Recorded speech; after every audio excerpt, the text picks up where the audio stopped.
Hi, good afternoon, and welcome to Zamna's fourth webinar of 2020. We're going out with a bang, and we're looking today at the conflict of data usability, how we can push your data harder whilst reducing your cybersecurity risks. And we'll look at the pressures that are coming in and out of our world now as we start to fight for new commerce and the customer of tomorrow.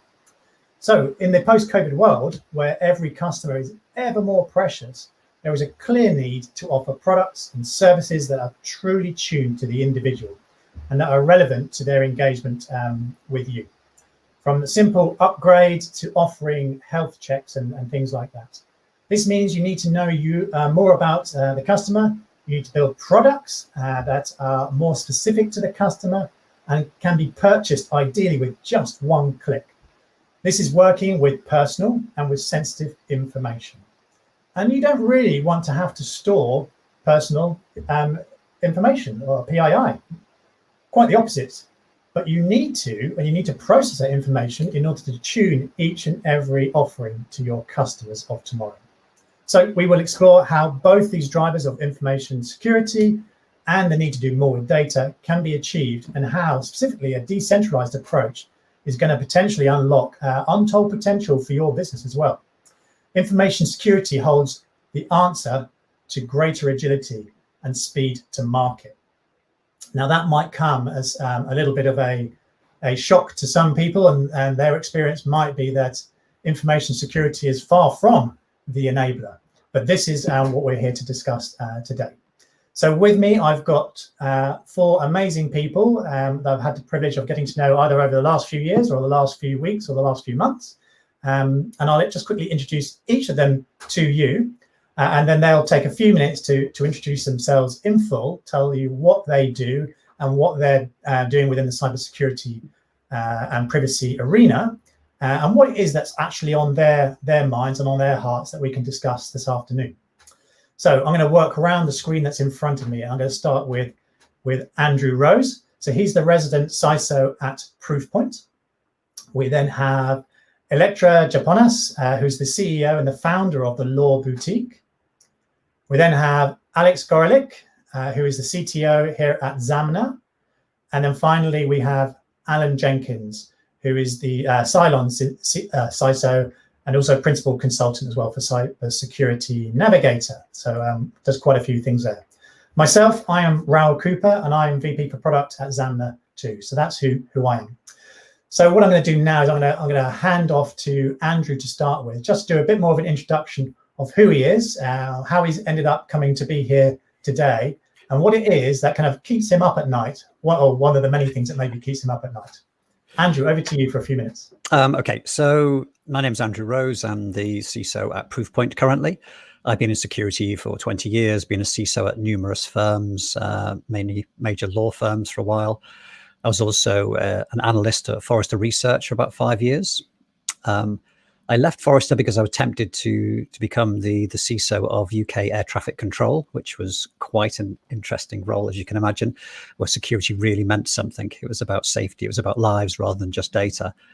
And I left there to join financial services and did a couple of years in financial services as a chief security officer there as well. But in the past 6 months, I've left all that behind and joined Proofpoint, which is a security company. And I'm now sort of working with Proofpoint to see how I can enable that organization to help multiple firms to improve their security. In terms of what my sort of major concerns are, my major sort of worries are as a security manager, I guess I'm worried that we're seeing a continual increase in the number of threats, the number of successful attacks on major organizations, and that they're having significant impacts on the organization's financial results, with $10 million being ransomed out of certain organizations, and on their ability just to deliver services. So I'm really worried that what we're seeing is the increased effectiveness of attackers and the inability of defenders to keep up with that threat and really manage it. And that's due to many different aspects, such as the complexity of the systems. But one of the key things is the fact that, and alluding back to the introduction, is the attackers have actually changed focus. they realize now that actually the security controls we've put in place across our enterprises are actually pretty effective. And so what they've started to do is they've started to focus on the fact that people need access to data. And so if we can compromise the user's identity and gain their privileges, what we can do is we can log in as that user, we can steal that data, and then we can sort of create financial fraud, plant ransomware, etc. So it does all come back to the identity of the user. And that's what attackers are really focusing on right now. How can I attack the human aspect of security rather than the technical side? And that gives them a lot of leeway, and it lowers the barrier to entry as well. And that's why you're seeing great increases in BEC fraud, which is email fraud. And that's it's something that security professionals perhaps haven't focused on for too long. We've always been focused on making sure the firewalls are in place and the anti-malware is set up. And now we have to really focus on the human aspect of cybersecurity. And so that's my major focus currently. Andrew, thank you for that. Good to see what it is that's shifting and have it articulated so clearly.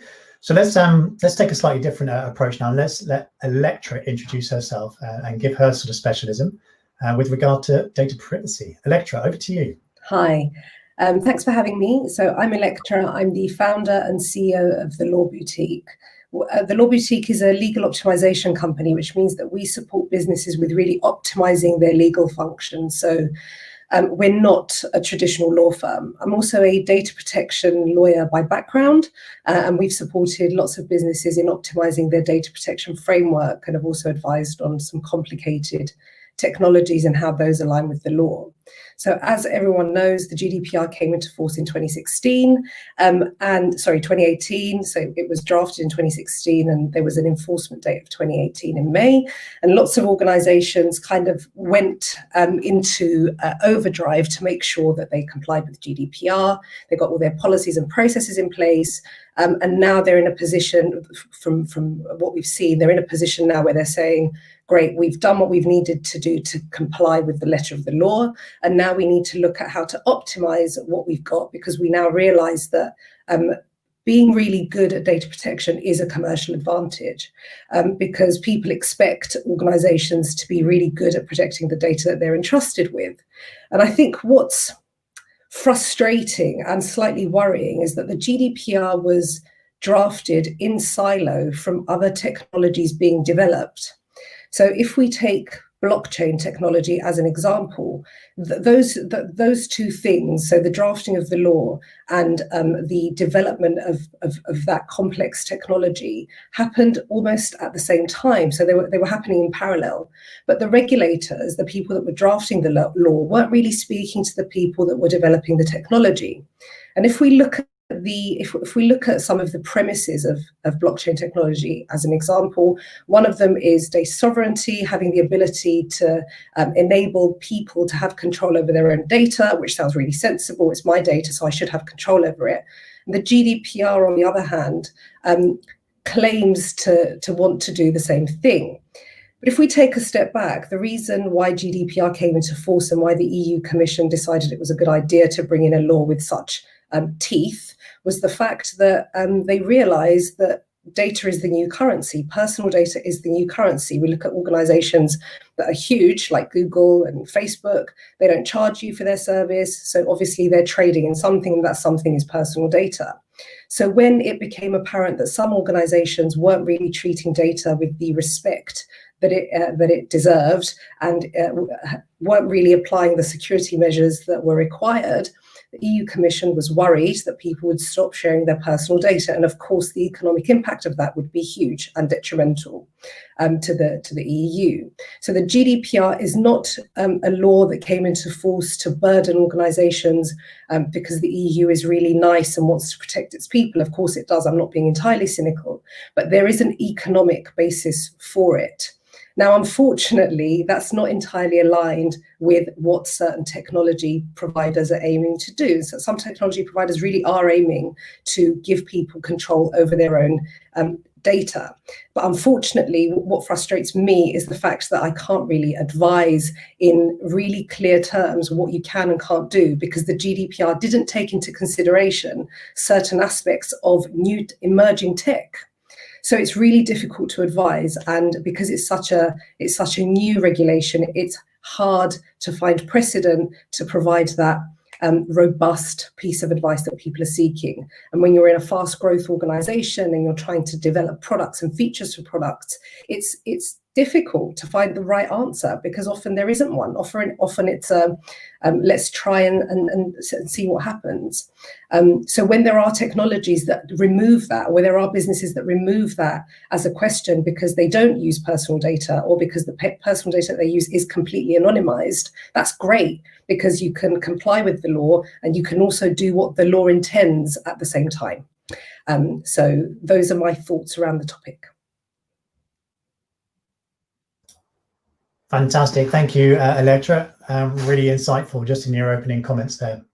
We'll move on to Alan next, but as we do that, I'll just remind the audience as well that if you want to ask a question to the panel at any time, then please use the comment section in YouTube to jot your question down. We'll amass those together and we'll make sure they get asked during the session this afternoon. Alan, over to you to introduce yourself and what keeps you up at night. Thank you, Raoul. Raised an interesting point about the EU's rationale. I'm sure we'll come back to that in the debate. For myself, I'm afraid I'm firmly versed in the security world rather than the privacy world. I've been in security now for over 30 years as a practitioner, actually in the cybersecurity field before we called it cyber. I'm afraid I'm ex-Air Force, ex-military. That's where I learned my trade, but started off in the physical security world, looking after nuclear weapons. Gradually moved through security on operations and then deliberately into what by then was information security, but actually in computer network defense. And I was in the stand-up team for the MOD's computer emergency response team back in the early noughties. Through the assurance world as the Air Force's accreditor, and then went commercial. And I've been in a mix of roles since, cross paths with Andrew in the course of that, as we're seasoned planners. And I've been in a mix of consulting and corporate roles, group CISO at a FTSE 100, associate partner at IBM Security into financial services, and currently independent, where amongst other gigs, I'm CISO in residence at Cylon Labs, startup accelerator, and that's been fun over the last nearly 2 years, albeit Zamna was part of the Cylon crew before I joined, so I did not kick the tires at Zamna. I've done that more recently, as Raoul knows.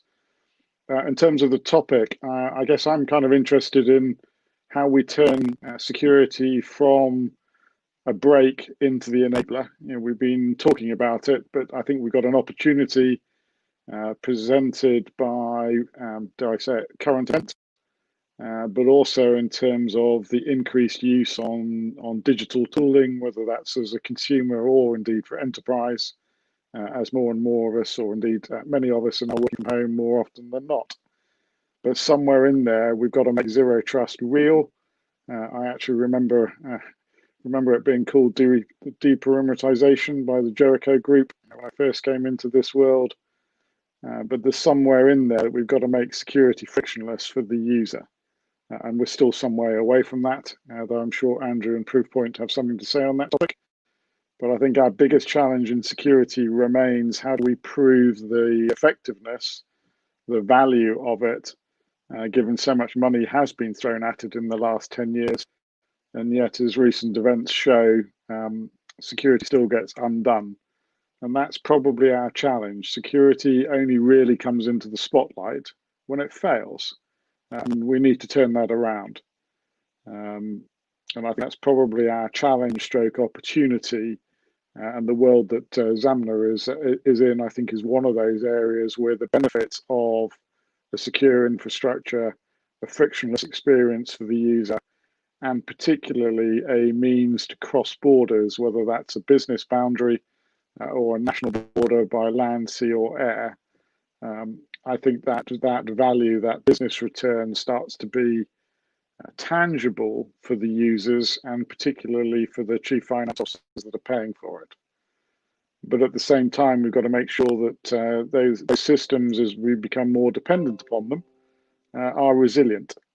And I think that's an area that we've got work to do, given outages in Gmail and such like over the last 48 hours or so just shows the fragility in some senses, but it also highlights our dependency. So there's the opportunity, and that's me looking for the silver cloud and or the silver lining to what can otherwise be a dark cloud. And that's one of those things that has kept me up at night, because it's if you'll forgive me using the Rumsfeld, it's the unknown unknowns that I can do nothing about. I just got to deal with them when they happen. And that's probably a factor as to why I have very little hair these days. I think that's probably enough for the moment. Raoul, back to you. Thank you, Alan. Very eloquent in your description of where you've been and the challenge that's facing us as well. So that then leaves us with Alex, and I think he's been nicely set up really with your comments there in regard to how we tackle the cyber threat and the attack vectors of the future. So Alex, why don't you introduce yourself and what it is that Zamna's doing to address all of the above, really. Thanks, Raoul. Yeah, I would say that I'm a fan of decentralization and more generally of privacy-preserving technologies, because my academic background is in math and advanced cryptography. So I was always interested in how this utterly complex cryptography can be actually put into the service, and what value, once realized, it could actually bring. Now, Zamna started as a deep tech research that we did in collaboration with our Oxford colleagues, and we wanted, to tackle the question of how fundamentally the personal data may be secured. Now, coming from the kind of first principles here, we thought, that the best way to keep any personal data safe is actually to don't have this data at all, because if you don't have the data, there is nothing to steal from you. However, there are a lot of industries that require, and it's a regulation, a compliance to collect, to process, and to store personal data. And the way it is being done today is by creating these centralized pots of data where all the sensitive personal data resides within the ecosystem, within the enterprise premise. And because of the security reasons, enterprise have to build, the very, very large and high walls and to protect this data. And the problem starts when this data is needed for the business processes of an organization. Because the minute this data is operationally available, this data becomes a target for hackers. And we believe that decentralization, in that sense, it flips the model. Right, so you as an enterprise, you don't have to store all this data in your centralized storage, and the liability and the data itself is now moved into the hands of your customers. And at the same time, what it brings is the attacking surface of your organization decreases from being the whole system, and it is now down to each individual device. And at the same time, so you as an organization, you don't have to store this data. The decentralization ensures that the verified and assured identity and identity data is delivered to the business process where it's needed. And once processed, this data may be removed completely from the system. Now, coming down to the compliance perspective, if, say, you're an airline or a bank and you have to store personal data, there is no longer need to keep this data operationally available. So what you can do is you can create, a secure vault that is write only, right? And it is not operationally available, and it de-risks the setup. Now, at the same time, when we talk about decentralization, it's not just enabling better security and privacy, because on the other hand, we think of decentralized identity as being an amazing catalyst, really, that enables new opportunities and new business models. And the really good example of this is biometrics, and the way biometrics are being utilized today in the international travel. Because if you're an airline and you want, to share the biometrics of your passenger with another airline, or say indeed with the lounge that is placed in the airport outside of your country, how you're going to do this, having these biometrics reside on your centralized system, not to mention the sensitivity of this data.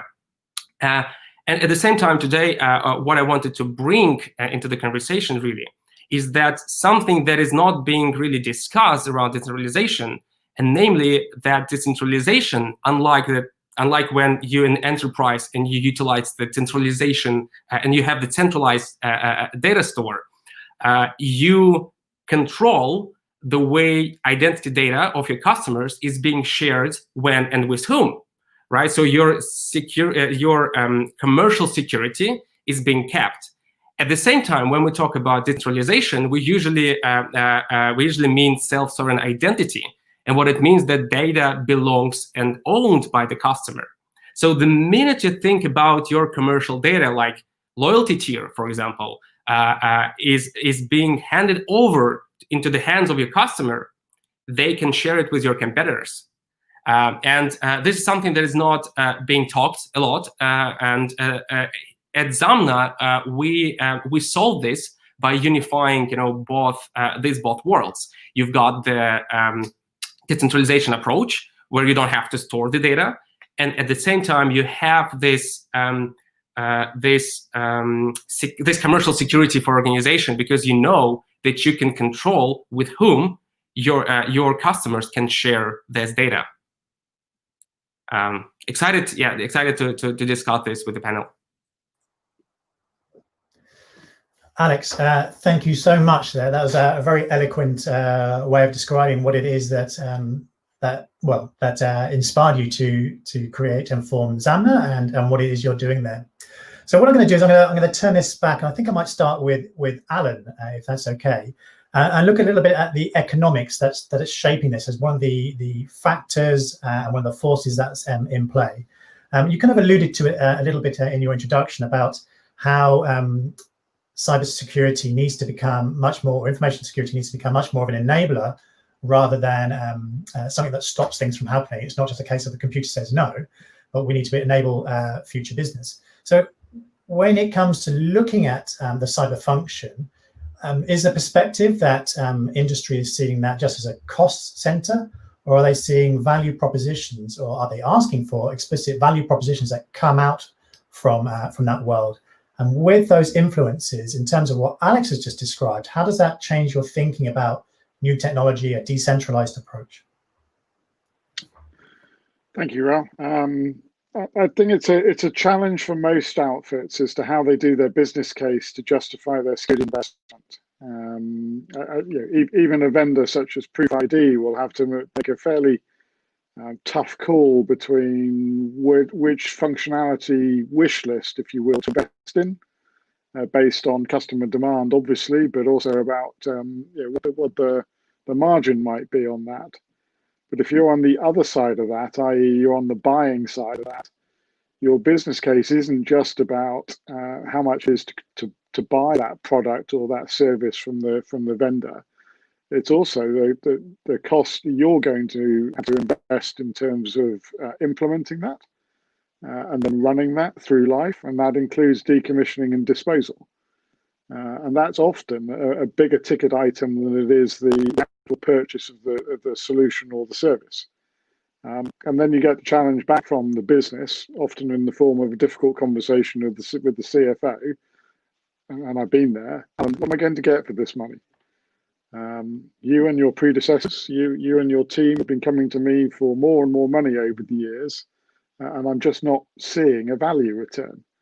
And as an industry, the security industry, whether you're on the internal side or the vendor side, I think we need to work more on that value proposition, because the return, the benefit side of it is weak. It can't just be about risk reduction, because how do you quantify that risk reduction? Too much of it is still, unfortunately, a finger in the air. We've seen many times now the black swan event, the 1 in 10,000 or 1 in a million chance event actually happens. It materializes. The risk very quickly becomes an issue. Again, recent events, the last week or so, we've seen the manifestation of a supply chain risk, which has been a known issue for 10 years or more. I was part of a UK government think tank with industry back in 2010 or so, where they were starting to look at how to assess risk in the supply chain and how to drive improvement. And 10 years later, I think they're still chasing that one. Certainly, industry is in its own supply chain, both up and downstream. So there's a challenge there, but I think there is opportunity. And while 2020 has been a pretty dark year, it has actually shown that security can enable business, not just get in the way. Some outfits were already ahead of the digital transformation, so it was a relatively seamless exercise, mainly one of scaling up to support their staff to work from home for 5 days a week rather than 1 day a week. For some outfits who were perhaps just starting out on that journey, they had to accelerate it. And perhaps for too many who hadn't started that journey, they had to do it very quickly. And often that led to people cutting corners. I mean, we're not using it today, but I and many others have used the Zoom platform. Well, Zoom had a concern with it from a security angle in terms of the way it authenticated its users and the way it encrypted traffic, because they hadn't actually invested in that when they were building their baseline product. They were waiting to a point where they'd got enough users and enough revenue coming in where they could start to invest in the nice to haves. I hesitate to call them the optional benefits, the optional extras, but that included some of the more sophisticated security angles, and that's not uncommon. I've seen that in the silent space around the CISO in residence, where the startups are focused on their core solution, developing their minimal viable products and bringing that to market to get their opening concept. And very often they haven't invested in what I call their back-end security, including assurance, including evidence of their claims that they have instilled, that they have engineered in the secure by design principles, secure by implementation, and secure in operation. That mantra that I can remember Microsoft introducing in 2003, and even Microsoft is still struggling to live up to that. So there remain challenges, but I think we have a real opportunity here to turn security from a talked about enabling function into an actual, tangible, real benefit, enabling benefit, both to business and to consumer. It's not without its challenges, and I'm sure Electra will talk to that in terms of the privacy space. But I think for the first time in a good while, I'm actually quite optimistic about security being recognized as an enabling factor, as opposed to being the brake on business. But what I would say as a bit of a petrol head, having good brakes actually allows you to go quicker. And I remain of that view, and will continue to champion the value of security, but it's not easy. Great, thank you, Alan. Very comprehensive there. Andrew, can I bring you in on that? So you're probably feeling that that pressure from a proof point of view, if you can say that too fast, proof point of view.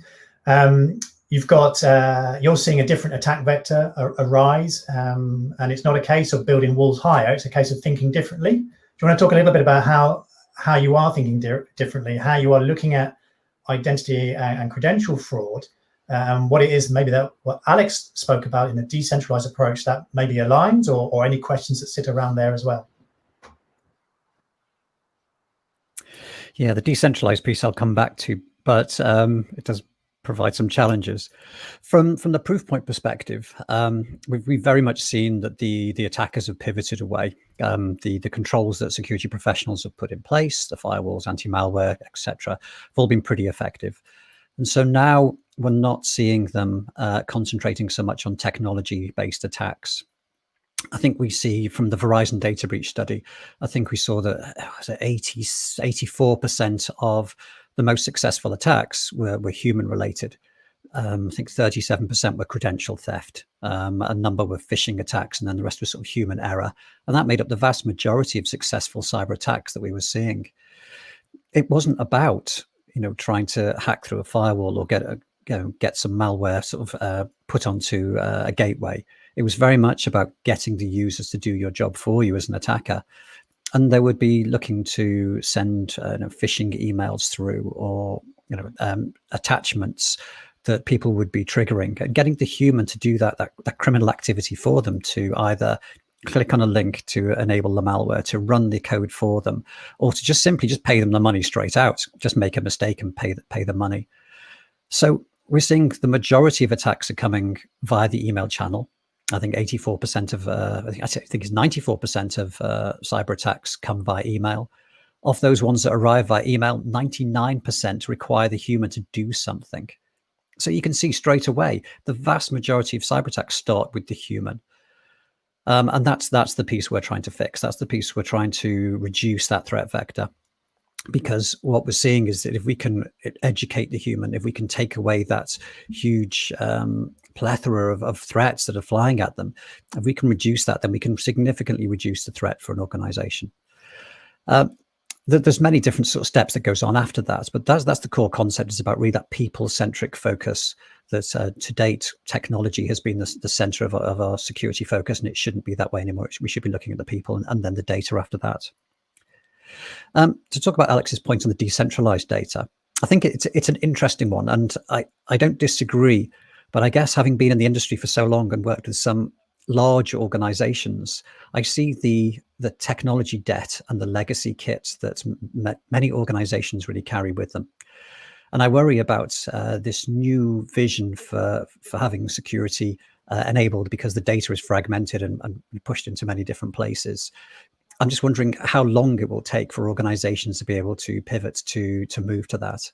We've seen what it's taken. We've been talking about digital transformation for many, many years now, and it's taken COVID to actually push most of those organizations over the edge and actually get them to have remote working and flexible working.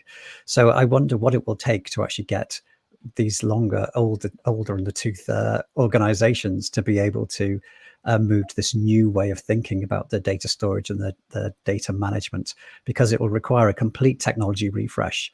And many organizations don't have the resources, or even sometimes the understanding of their own infrastructure, to be able to do that really effectively. So it's an interesting space that we're in. I look at Alan's sort of perspective about return on investment for security.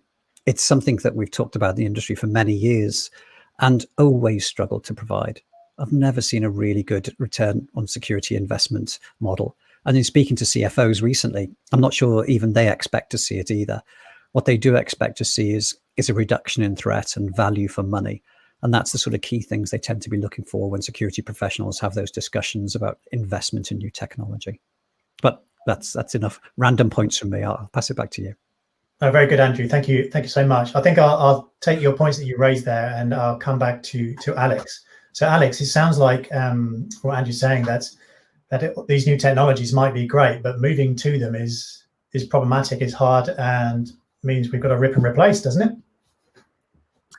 Excellent question, really, Andrew. And first of all, and in terms of, we do hear a lot from our clients, from our work with our clients as well, that actually it's hard to put ROI in terms of cybersecurity, and it's hard to pin the value of that. So what we found out in our work with our clients is that actually we sell not the cybersecurity elements. We sell the different vision that is enabled by decentralized identity. And our clients bought that vision first. And in a way, security and privacy comes, as a byproduct of having this technology within the organization. And back to your point about decentralization and is that a rip and replace? Is it hard to jump on this train of decentralization? And I would say that it's really not. Because in a way, all the decentralization actors who are active in this space, working hard to deliver, the way how this could be embedded within organizations. But the majority of decentralized platforms, in a way, are very socialist in the way they think, and therefore they're not really could be easily applied to the enterprise infrastructure, because it is indeed a paradigm shift in a way that should happen. So what we do in Zamna, basically, we provide organizations with an easy, plug and play solution that delivers a handle essentially within the enterprise ecosystem that allows to move step by step, gradually, without the need, to rip and replace everything, to replace the way your organization works. You can start with the very little, but show how this brings value and how this sets you on the path where, in the end of this long process, you will not have any personal data within the organization. But as you said, it's a process that should be supported by the iterative value. So, Alex, I'm going to follow up a question on that as well. So when you talk about value there, is that just value to the CFO in terms of money spent on information security, or are you thinking beyond that as value elsewhere as well? Yeah, so in a way, it's not, as I said before, it's not just about security and privacy, and we see security and privacy at the backbone. But the actual benefits coming, from the better customer experience, from the ability to sell deeper, because fundamentally the relation between enterprise and the customer becomes very, very direct and very intimate in a way. It also allows for the wider commercial network to happen, because you're not locked up within your small pond. You can work on a global scale. Great, thank you, Alex. Electra, we've not heard from you for a little while. So from what Alex is just describing there about putting the customer back in control, and for them having an easier potential experience, and so forth. From a customer's data point of view, does that make you feel slightly more at ease? And are there challenges in and around there from a GDPR point of view that we need to be wary of? You alluded to some of the misalignment of the law as it stands at the moment. Yeah, so the GDPR is, as I said, it was kind of developed for the centralized system world. It didn't really take into consideration the potential for storing data in a decentralized manner. And unfortunately, what that means is that the GDPR asks organizations that are acting as a controller of personal data. So they're the ones that are making decisions about what happens to the data and how it gets processed. It asks them to make sure that if you're a data subject, so if you're an individual, you are able to exercise certain rights against the controller. As an example of how decentralization is not entirely aligned with the GDPR, if someone asks you to delete personal data, if you are the controller of that data, you need to be able to delete it. But if you're not the master of that decentralized world, then you're not able to fulfill that request if you've put raw personal data onto a decentralized system. So, yeah, I think that decentralized systems only work if we are holding the raw personal data in a centralized system and using the decentralized system to store tokens of that raw personal data, and that we use that to do what we need to do with the personal, or with the insights that the personal data give us. And then in an ideal scenario, if you cannot hold the raw personal data and simply use a signal that provides you insights into what that personal data is in a decentralized way, then that's actually perfect, because you don't hold the raw personal data, it's not at risk, and you're using something else that isn't raw personal data to do what you want to do with it. So I think that from a legal aspect, it makes sense. Whether this is easy to communicate to individuals that don't have a robust knowledge of how this works will be a challenge. I think, to Andrew's point earlier, a lot of this is around education. And I think people are becoming much more aware of their rights, of their obligations, of what they can and should expect. So it kind of goes hand in hand. Thank you, Electra. You make some really good points there, and I'm going to fire some of those back towards Alex in there. But I want to pick up on something you said there about the understanding of this paradigm shift you might have with a decentralized approach, and how Joe Blogs on the street might actually deal with that and understand that. In the end, they're clicking buttons potentially on web forms or on mobile devices, and they're looking for convenience. And I imagine some of that convenience causes a lot of the problems that Andrew's experienced in terms of the attacks that come on email and so forth. So let's go back to you, Alex, then. And do you want to comment on about something about where data potentially is stored and how it might be that insight is potentially given or signals are given to someone who's inquiring, and how you can trust what that bit of insight might be? And is there stuff that sits around decentralized approach that means that it is implicitly trustworthy, and what are the weak spots? Yeah, basically, the way we think about decentralization and decentralization of not just the data, because not just the data can be decentralized, it's also the verification about this data may be also decentralized. So in our work, what we see is that when, say, an airline have an actual passport data received from the passenger, there is no currently way to verify, right, that whether this passport data is correct or wrong. And in a way, it could be changed that the centralized environment could verify the data itself without the enterprise exposing this personal data to the outside. And the way the trust works in this model is usually by introducing a ledger, a blockchain, which we don't have to think about, as being the central element of all of this. It's just a perfect tool to do the job, to bring this trust in the trustless ecosystem. So whenever you have the data you wish to share, you wish to check against the decentralized storage of this data, it could be done in a privacy-preserving way by not exposing any personal data, but at the same time being able to verify that the data has been seen before by different actors on the network. That's great. It almost sounds too good to be true.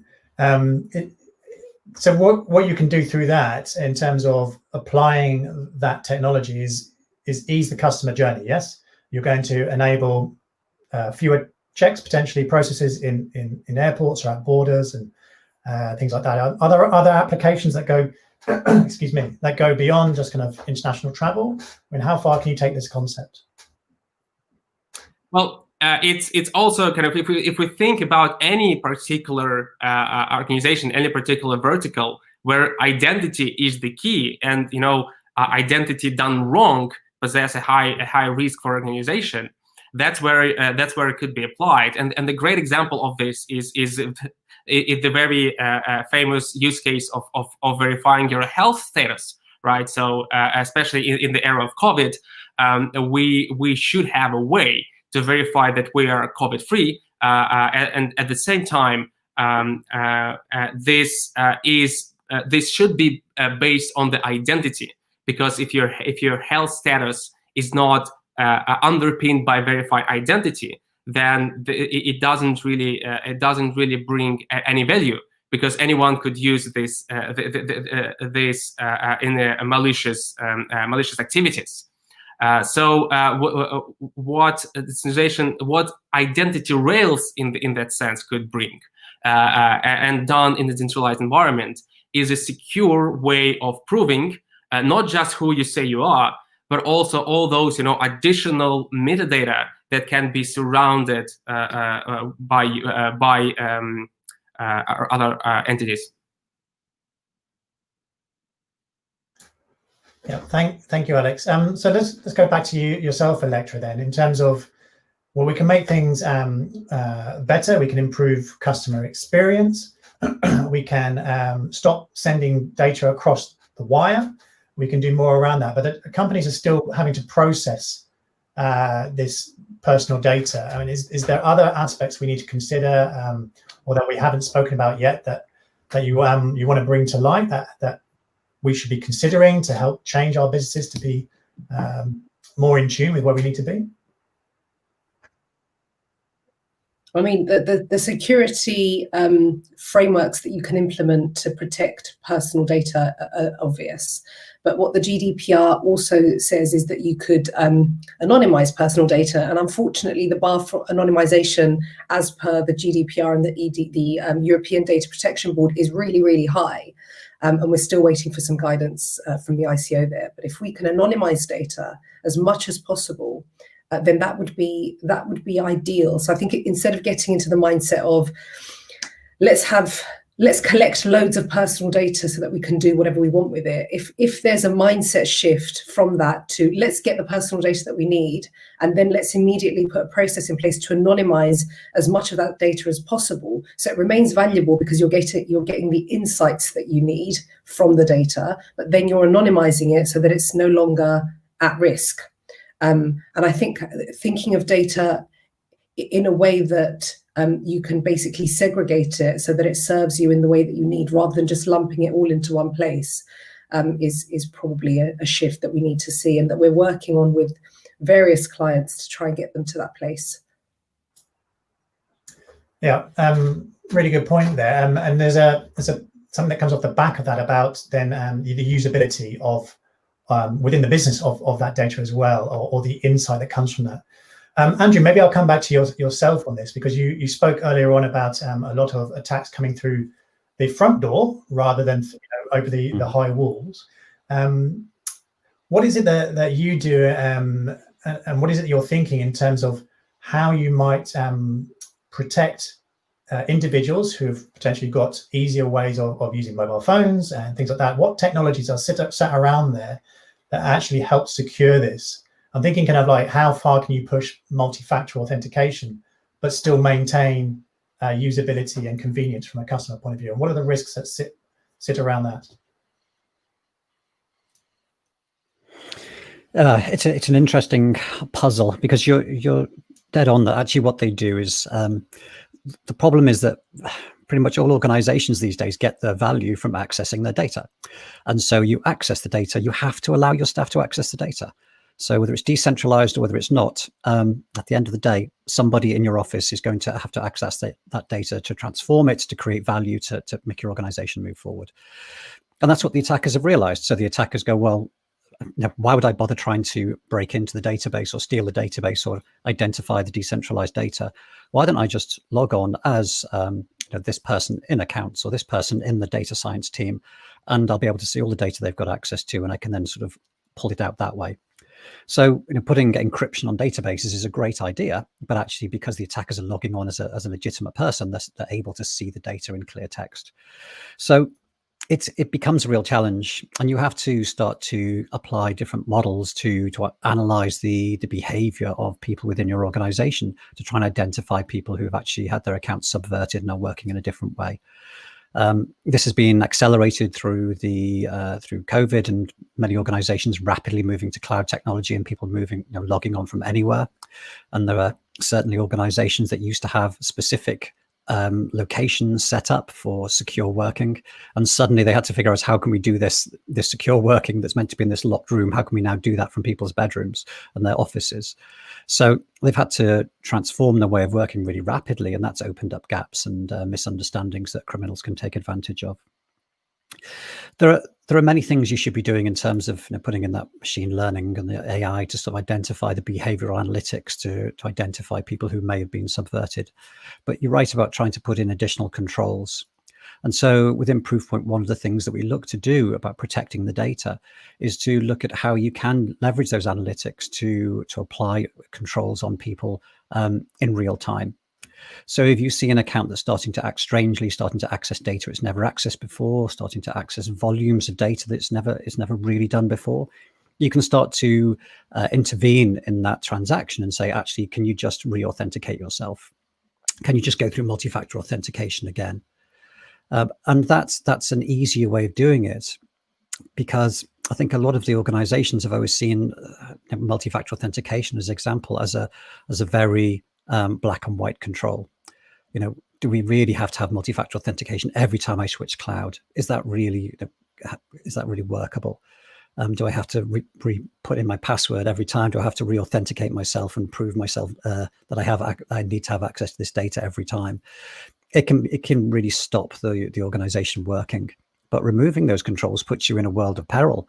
So you need to have them. So the way that we're pushing this is to try and look at putting it more dynamically in place, trying to identify who are the people who are getting attacked, who are the people who are perhaps vulnerable to those attacks, who haven't done their training or don't score very well in their training, who's got access to the crown jewels of your organization. And you can create a Venn diagram of these people within your organization to identify who are the high-risk users. And at that point, you can start to layer on more frequent control checks. And you can use that, the behavioral analytics feeds into that too. So as you see someone acting suspiciously, then you trigger in and you stream in some of the additional controls to make sure that they're re-authenticating and reproving their identity. So that's one of the ways around it, but it's a challenge. You just have to look at some of the stats recently. I was absolutely amazed that a report just in the past couple of weeks was talking about Office 365, and it's high 90% of people who access Office 365 do not use multi-factor authentication, which is a pretty terrifying statistic. And it's high 80s of people who are administrators within Office 365 who don't use multi-factor as well. So multi-factor's got a long way to go. And one of the concerns about it is, although it is actually a very good control, attackers are focusing more and more on MFA going forward. So actually we do have to keep our eye on that control to make sure it stays effective, because attackers are finding ways around it. Thank you, Andrew. Really good insight there. Alex, I'm going to come back to you again on this. So you've heard firsthand the sort of things that are happening within Andrew's world and the shocking statistics around multi-factor authentication. And what is it that Zamna is doing to help combat this? And how can you help organizations actually diminish those sort of threats that exist and potentially do more with more partners in the future? Yeah, again, there are like three elements into this. The first one being that actually you don't have to have an access to have a constant access within your organization to that personal data, because if we can take the example of an airline, for example, right? An airline doesn't need to have access to your passport data and to your biometrics constantly.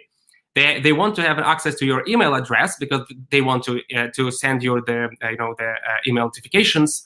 But at the same time, what we see as a good practice in here is by not requesting the data and by not getting access to the data, because it always comes down to the individual and individual sharing the data for the specific period of time.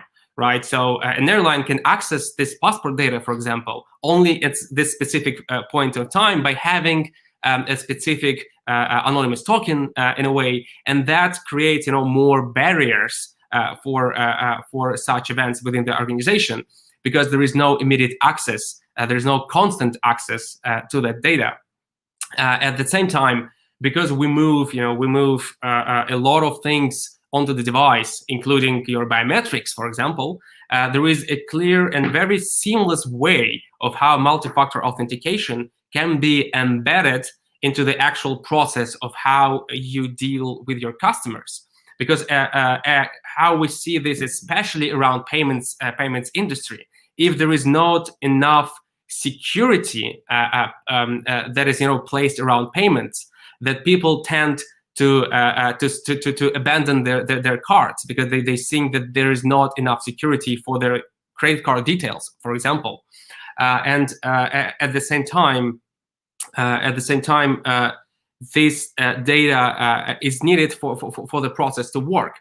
And when you have biometrics on your device, the process of verification and process of requiring this multi-factor authentication that is based on biometrics can be done in a very seamless way through the enterprise mobile application, and that's what we being working on together with our clients, of ensuring that there is a very seamless way for customers to be in control of their data and be constantly reassured when their data is being accessed, for what reasons, and there should be always a consent attached to it.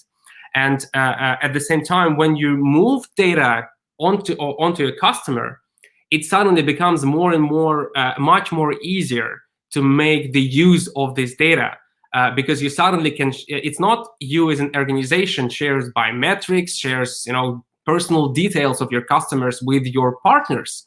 It is actually done by individuals themselves with a high level of security, because it involves the biometric authentication, and sometimes if it's a high risk transaction, our platform enables the additional liveness check and biometric capture at the point of data delivery.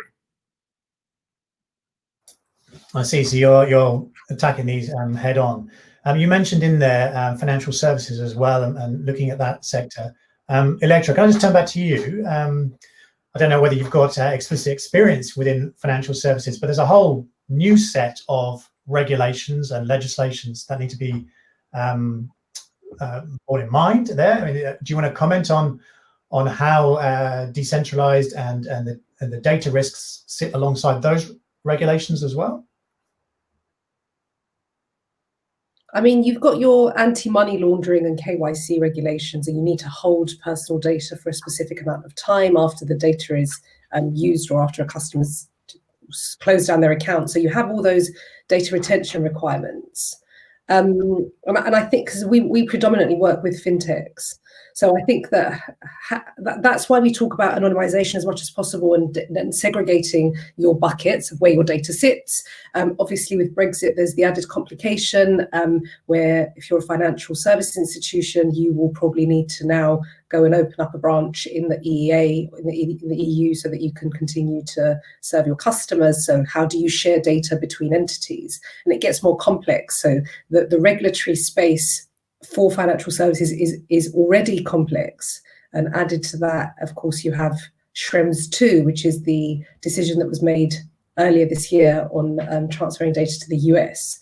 So the question is there a way to get what you need out of personal data without holding the personal data and making it available to everybody, or making it available to most of your staff? I take your point, Andrew, that you do need to have access to your data. It needs to be operational in order for you to get what you need out of it. But is there another way that we can do that? And I think that decentralization could be a solution for some of the issues that these organizations are facing, because they could access the value of the data without having access to the raw personal data itself.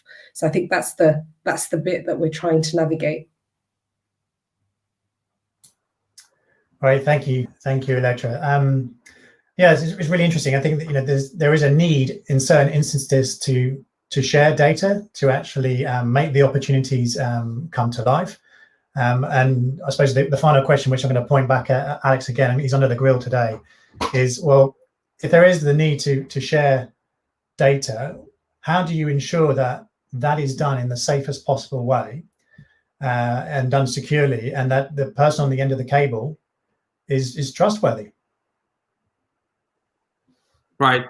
I mean, the decentralization has an answer to that, basically, because what we have under the hood is what is known as the decentralized public key infrastructure that ensures that whenever you're interacting with any entity as an individual, you have a way to verify, like TLS, like HTTPS works today. You can have a way of verifying that your counterpart on the other side of this channel of communication is who they say they are, and vice versa. The enterprise itself have this way of verifying that the on the other side of a wire is an actual person who owns indeed this data, and there is a way to verify that.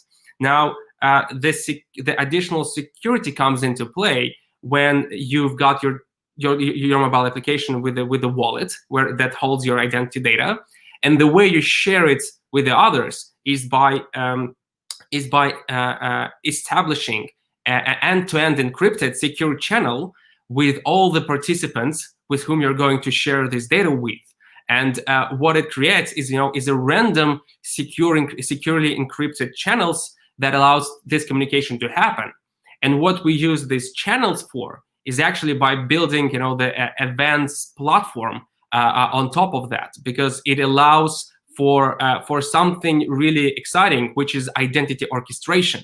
Because the minute you have a lot of different partners, tangled within one complex transaction that involves one individual, which, if you think any international travel is, because there are a numerous amount of a number of different stakeholders who shall receive your data. And the way it works is basically by you establishing these secure connections with every one of them.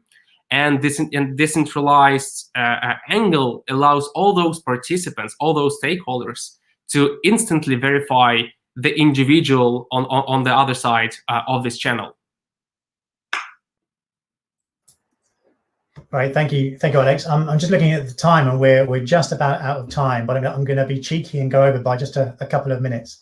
So we started this session by asking the question about whether there was a fundamental conflict here between the need to do more with data, the need to do more with personal and sensitive data as well.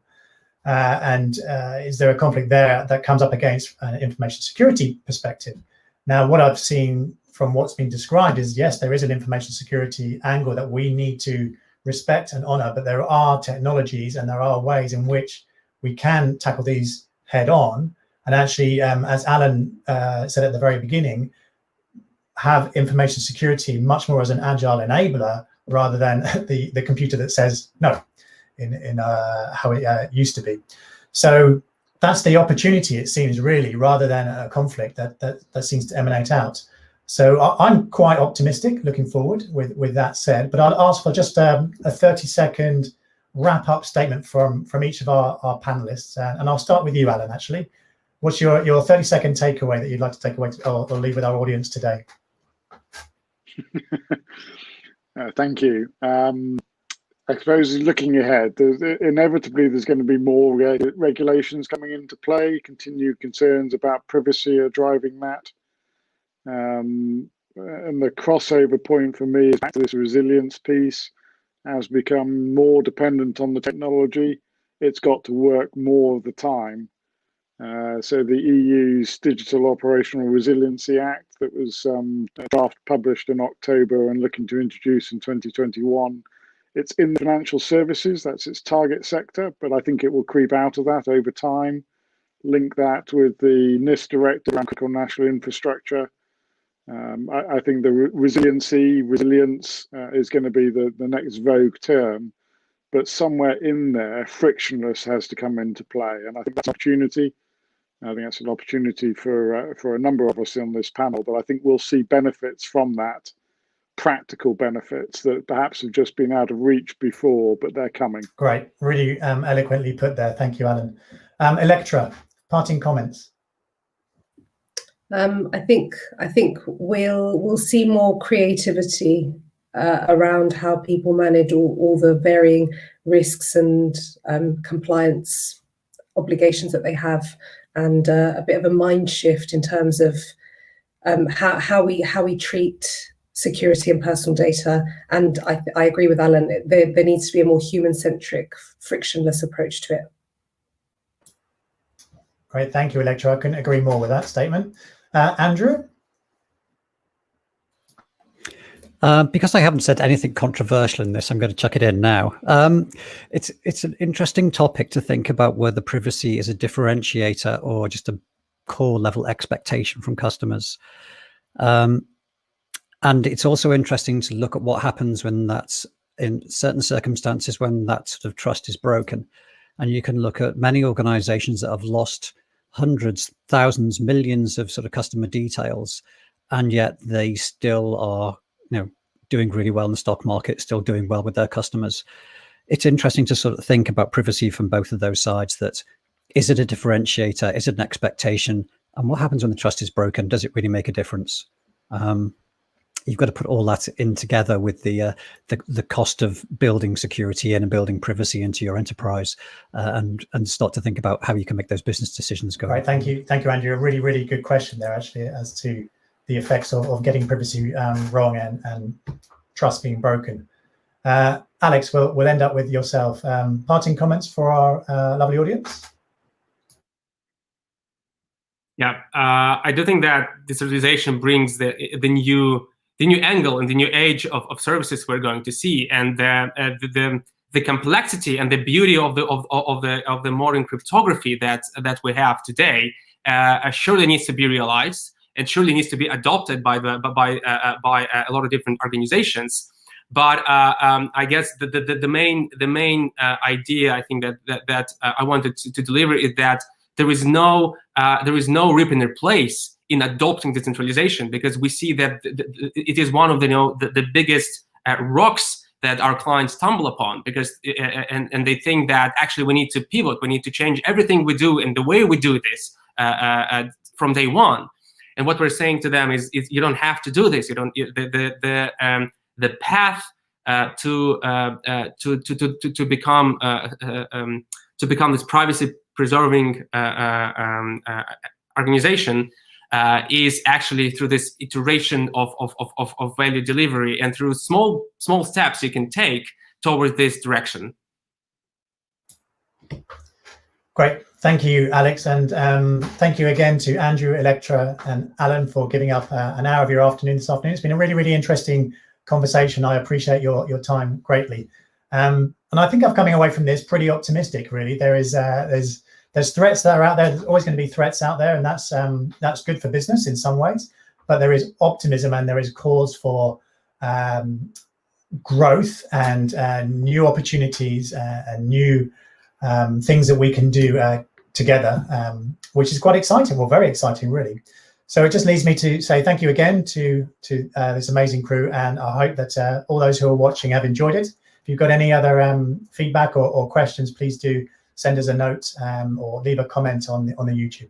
And we'll see you again, hopefully in the new year, with more webinars on more interesting subjects. So thank you again, guys, and we'll say goodbye. Thank you.